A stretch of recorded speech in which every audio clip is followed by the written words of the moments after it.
तो task master के अब तक सारे के सारे एपिसोड में हमने देखा कि किस तरीके से टास्क मास्टर जो है वो अपनी सारी की सारी याददाश्त को याद करने की कोशिश कर रहा है, जो कि उसके दिमाग में कभी भी नहीं रहती है कि वो कहाँ से आया है, वो कौन है, वो क्या करता था और इस तरह के गलत गलत कामों में वो कैसे पड़ गया है। और इसी तरह वो अपने इस पूरी की पूरी याददाश्त के मिशन के ऊपर याद करने के लिए वो अपनी उन लोकेशन के ऊपर जा रहा था जो कि उसके दिमाग के अंदर मौजूद होती हैं, और उसे एक ही क्लू को हासिल करने के बाद वो आगे बढ़ता रहता है। और इसी तरह हम देखते हैं कि यहाँ पे कुछ क्राइम ऑर्गेनाइजेशन जो वो टास्क मास्टर को दुनिया का मोस्ट वांटेड क्रिमिनल बना चुकी हैं और उसके ऊपर $1 मिलियन की बाउंटी भी रखी गई है। और इसके साथ साथ यहाँ पे उसके साथ एक लड़की भी है जिसका नाम मर्सीडीज है, और वो भी उसके साथ इसमें पूरी की पूरी इसकी मदद कर रही है, और उसका भी नाम जो है उस वांटेड लिस्ट के अंदर शामिल कर दिया गया है।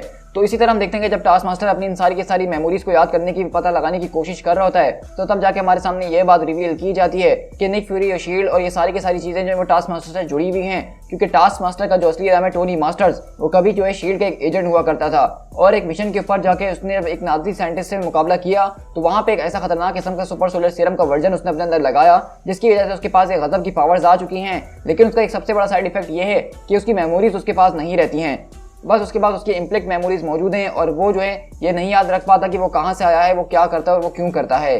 तो अब आगे नाइट और एंटमैन मौजूद हैं, और स्टीव रॉजर्स बता दें कि हमारा टारगेट जो है एक बहुत छोटा सा एरिया है जो कि इनहेबिटेड लैंड है, जिसका नाम टिएरा डेल फ्यूगो है। और देखा जाए तो ये दुनिया के किसी नक्शे के ऊपर मौजूद नहीं है एक्सेप्ट वो नक्शा जो कि निक फ्यूरी ने हमें दिया है। ये जो है दरअसल शील्ड का एक पुराना बेस हुआ करता है, जिसको और जो है अपने बेस ऑफ ऑपरेशन की तरह इस्तेमाल करता है। तो वहीं से एंटमैन बोलता है किसकी बात कर रहे हो तुम? तो ब्लैक विडो बोलती है द और, जो कि एक इंटरनेशनल क्रिमिनल्स का म्यूचुअल एड सोसाइटी है। इतनी ज़्यादा भी शर्मिंदगी वाली बात नहीं है, क्योंकि हर बात तुम्हें नहीं बता हो सकती है एंटमैन, और ये तो एक ऐसी बात है जिसके बारे में बड़े बड़े लोगों को तक नहीं पता। तो मून नाइट बोलता है कि तुम बिल्कुल ठीक कह रही हो, मैं उन लोगों से मिलने के लिए बहुत ज़्यादा बेताब हूँ, क्योंकि मैं आज तक उनको सिर्फ एक मिथ समझता आया हूँ। लगता है कि हमारे बीच कुछ कॉमन ज़रूर है। तो स्टीव रॉजर्स बोलते हैं कि ये कोई मिथ नहीं है एवेंजर्स, ये सिर्फ एक झूठ है। द और जो है वो हमेशा से शील्ड का एक फ्रंट रहा है। मैं तो यहाँ पे जो हूँ टास्क मास्टर को अपना प्राइमरी टारगेट भी नहीं मानता हूँ, बल्कि ये औरत जिसको तुम देख रहे हो मेरे हिसाब से यही हमारी टारगेट होनी चाहिए। इसका नाम है मर्सीडीज मेस्ट, जो कि एक वक्त में शील्ड की लेवल 3 की एजेंट हुआ करती थी। यही जो है दी और को चलाती है और टास्क मास्टर को भी। इसने ही वो सारे के सारे मटेरियल, ट्रेनिंग और सारी के सारी असिस्टेंस प्रोवाइड करी है टास्क मास्टर को, और वो सारी के सारी इंटेल भी टास्क मास्टर को ही प्रोवाइड करती है, जो अलग अलग मिशंस पे जाके वो खत्म करता है। इसने और टास्क मास्टर ने मिलकर उन सारी के सारी इंटेल को जमा करा है, जिसको फ्यूरी को ऐसा लगता है कि वो एक इनवैल्यूएबल इंटेल है, जो कि एम, हाइड्रा और इस तरह की दूसरी ऑर्गेनाइजेशंस के बारे में है। लेकिन जब शील्ड जो है डिसॉल्व हुई, तो मर्सीड जो है वो अकेले ही निकल पड़ी इन सारी की सारी चीज़ों को खत्म करने के लिए। वो अभी भी निक फ्यूरी को इन्फॉर्मेशन प्रोवाइड कर रही होती है जब उसको ठीक लगता है। लेकिन ये जो ऑपरेशन था ये बहुत ज़्यादा एक रोग ऑपरेशन था, जो कि अनसुपरवाइज था बाय मिलिट्री और सिविलियन अथॉरिटी। लेकिन ये सारे के सारे जो ऑपरेशंस किया करती थी वो रोग ऑपरेशंस हुआ करते थे, जिसको कोई भी सुपरवाइज नहीं कर रहा होता, ना ही कोई मिलिट्री का आदमी और ना ही कोई सिविलियन अथॉरिटी। तो अब वक्त आ चुका है कि हमें इसके कामों को शट डाउन करना ही होगा, और अगर इसने किसी भी किस्म का क्राइम को जो है कमिट किया है तो हमें जो है इसको प्रोसिक्यूट करना ही होगा, और इसके साथ साथ हमें टास्क मास्टर को भी अपनी हिरासत में लेना ही होगा, क्योंकि वो दोनों मिलकर सारे के सारे काम कर रहे थे। लेकिन वहीं से वैल्किरी बोलती है कि कमांडर आपकी ये सारी की सारी बातें तो बिल्कुल ठीक है, लेकिन हम इस बात को भी नहीं भूल सकते कि टास्क मास्टर और उसकी बीवी ने मिलकर जो कुछ भी काम किए हैं उसने लाखों की जिंदगियां जरूर बचाई होंगी। तो वहीं से कैप्टन बोलते हैं कि तुम्हारी बात बिल्कुल दुरुस्त है, तुम ठीक कह रही हो, लेकिन मैं इस बात के ऊपर बिलीव नहीं करता हूँ कि जो चीज़ें उन्होंने करी हैं, जिस तरीके से करी हैं, वो इन सब चीज़ों को जस्टिफाई करती हैं। हमारी साइड जो वो रूल्स के ऊपर इंगेजमेंट करके चलती है, हमें रूल्स को फॉलो करना होता है, और यही चीज़ जो हमें एक राइट साइड के ऊपर लाके खड़ा करती है। मैं इस वक्त ये बातें नहीं करने के लिए बैठा हूँ कि मुझे टेररिस्ट को सपोर्ट करना चाहिए कि नहीं, नो मैटर वो टेररिस्ट कितना भी ज़्यादा नोबल क्यों ना हो, लेकिन उसकी इंटेंशंस हमेशा गलत ही होती हैं। तो इसे मून नाइट बोलता है लेकिन स्टीव रॉजर्स, जिस तरह से हमारी पूरी की पूरी ऑर्गेनाइजेशन शैडोज के अंदर से काम कर रही है, हमारे बारे में किसी को नहीं पता, तो हम भी लोगों की भलाई के लिए काम कर रहे हैं, तो हो सकता है कि वो भी इसी तरह से काम करने की कोशिश कर रही हो। मेरे ख्याल से मिस मर्सीड जो है वो इस बात को बहुत अच्छे तरीके से समझती थी, और इसीलिए वो ये सारी की सारी चीज़ें कर रखी हैं। तो इसे एंडमैन बोलता है कि हाँ तुम लोगों की बातें बिल्कुल ठीक है, लेकिन हम इन सब के अंदर ये नहीं भूल सकते कि टास्क मास्टर के पास एक मेमोरी थिंग भी मौजूद है, यानी कि उसको यही आदमी रहता है कि वो किसकी साइड पर और किसकी साइड पर रही है, जो कि हमारे लिए एक बहुत बड़ा खतरा बन सकता है। और जो मिसेज उसके साथ मौजूद हैं उन्होंने आज तक उसको ये बताने की कोशिश ही नहीं करी कि वो किसके साथ है।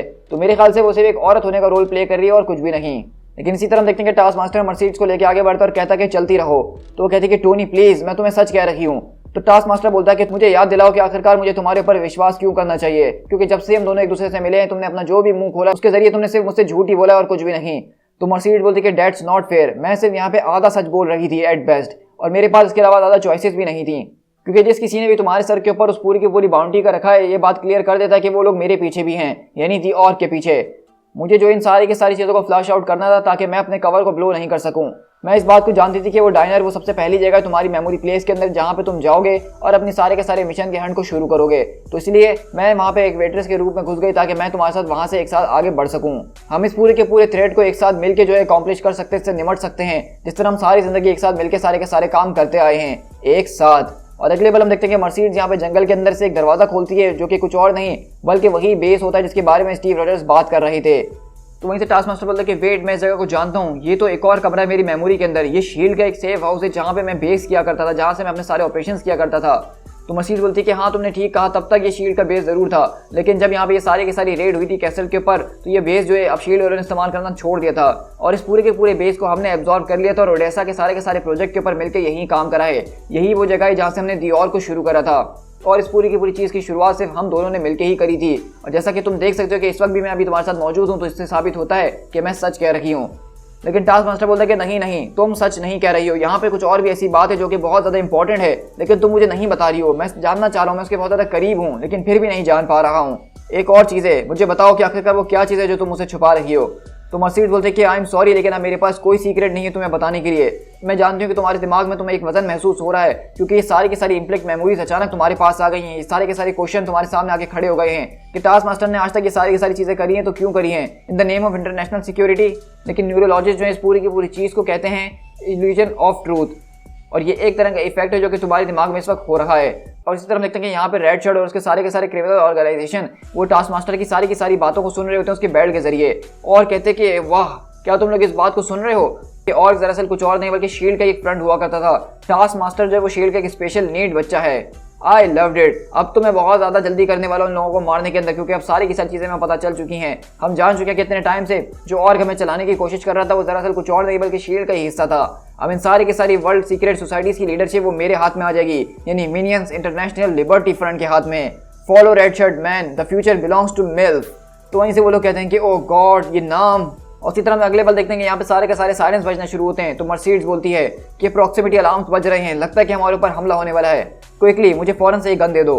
तो टास्क मास्टर बोलता है कि मुझे एक अच्छा रीज़न दो ये बात मानने के लिए। तो कहती है कि मुझे लगता है कि यहाँ पे बहुत ही ज़्यादा कंपनी आने वाली है और एक बंदूक से बेहतर 2 बंदूकें हो सकती हैं। तो टास्क मास्टर बोलता है कि नहीं, मेरा वो मतलब नहीं था।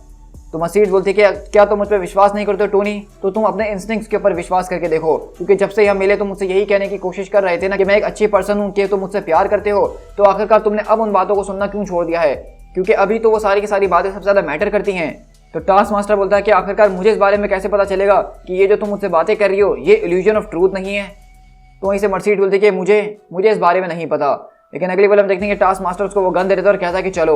और इसी तरह हम देखते हैं कि वहाँ पे उस बेस का दरवाजा खोलता है और वहाँ पे वो सारी की सारी ऑर्गेनाइजेशंस के सारे लोग यहाँ पे टास्क मास्टर और मर्सिडीज को पकड़ने के लिए आ चुके हैं। और इसी तरह हम देखते हैं कि वो लोग यहाँ से पूरे के पूरे बेस के अंदर बढ़ जाते हैं।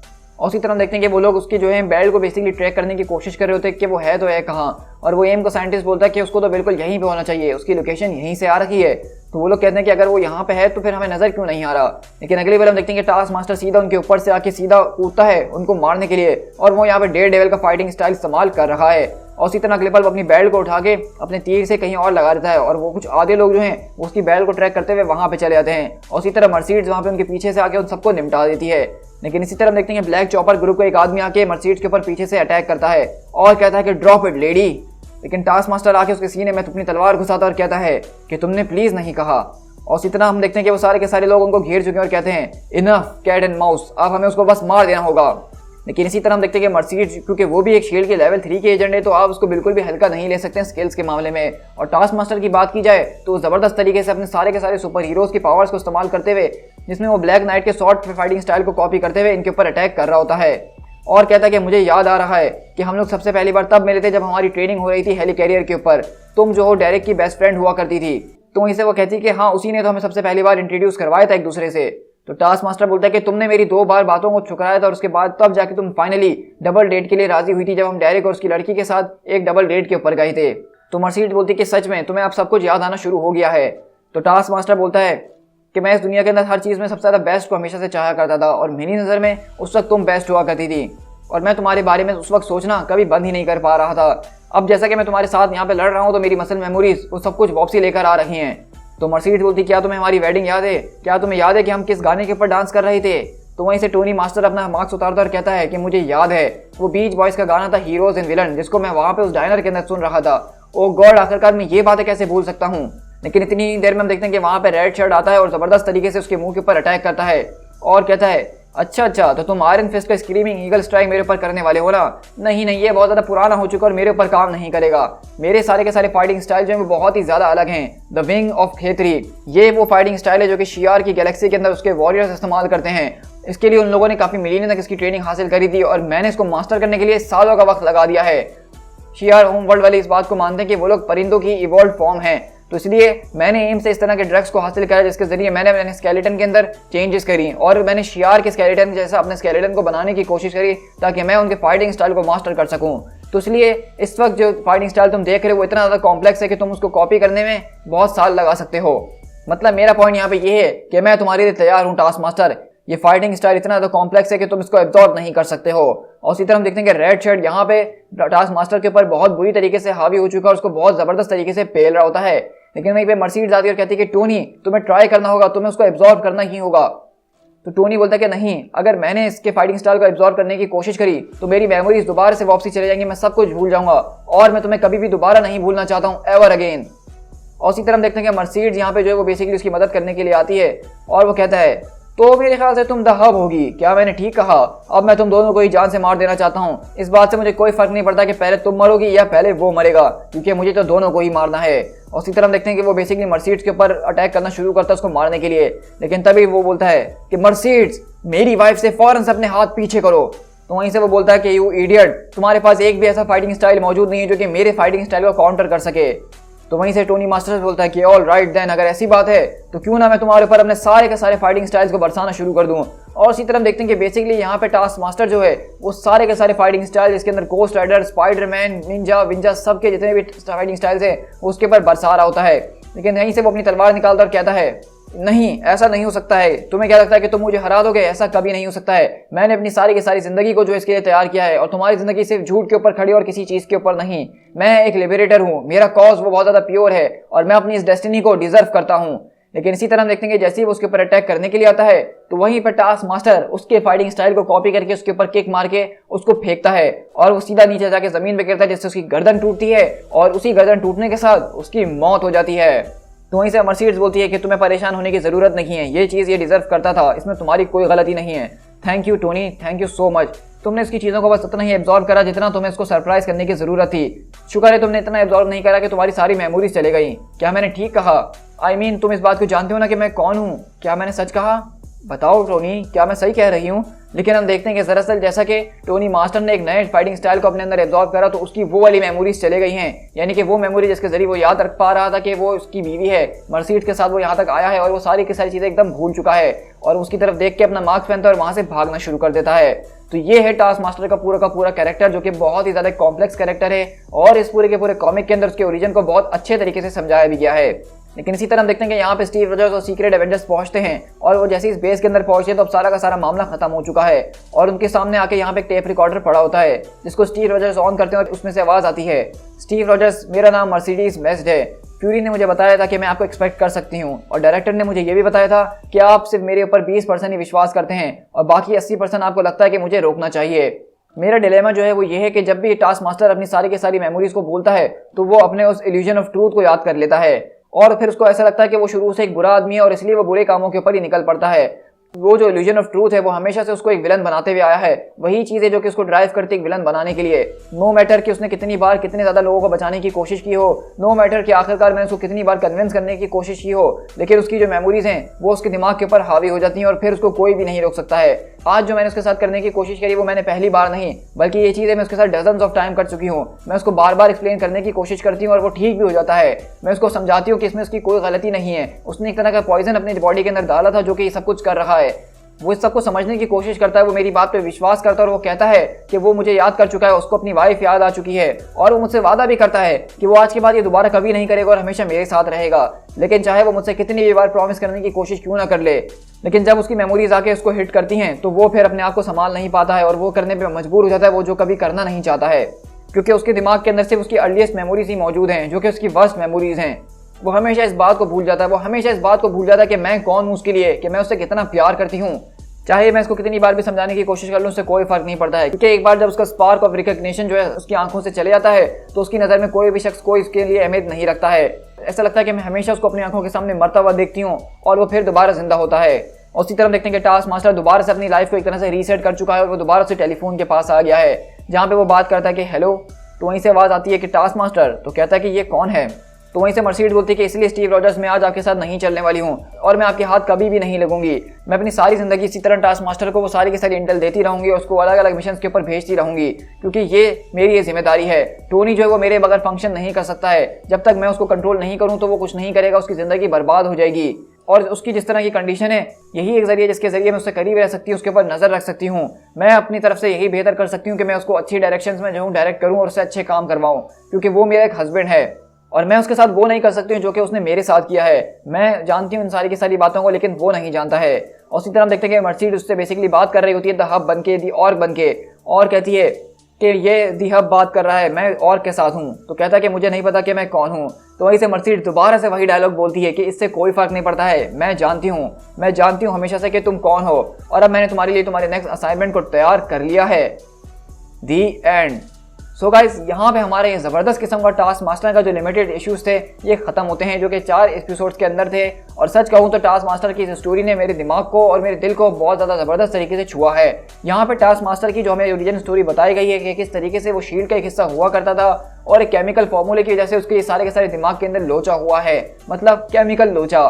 तो इसी तरह देखते हैं कि टास्क मास्टर दरअसल एक विलन नहीं है, ना ही वो कभी एक विलन बनना चाहता था, बल्कि जो उसके अंदर की मेमोरीज हैं वो उसको बार बार एक विलन बनाने पे मजबूर करती हैं। और इतने टाइम से दी ऑर्ग जो कि उसको कंट्रोल कर रहा था वो कोई और नहीं बल्कि उसी की वाइफ है, क्योंकि वो भी इस बात को जानती है कि वो टास्क मास्टर को ठीक नहीं कर सकती है। इस केमिकल का इफेक्ट इतना ज़्यादा खतरनाक है कि इसके आगे कोई नहीं टिक पाएगा और इसलिए वो इस बात के ऊपर मजबूर है कि उसको ऑर्ग बन के हमेशा सारी जिंदगी के लिए टास्क मास्टर को गाइड करना है, ताकि वो उसके ऊपर नजर रख सके, उसको चेक इन करके देख सके।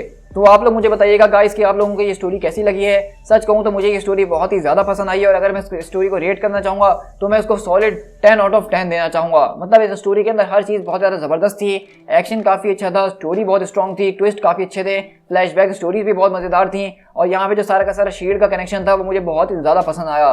तो आप लोग कमेंट डाउन जरूर कीजिएगा और बताइएगा कि आपको सीरीज़ कैसी लगी है। और अगर आपको मेरे वीडियो बनाने का तरीका और मेरी नरेशन पसंद आई है तो चैनल को सब्सक्राइब जरूर कीजिएगा, ताकि आप इसी तरह मेरे चैनल के ऊपर ऑसम मार्वल कॉमिक्स को डेली बेसिस पर एंजॉय कर सकें। सो गाइस, दिस इज पीट टाइगर। मिलते हैं अपने किसी और कॉमिक बुक सीरीज के साथ। Till then, thank you so much.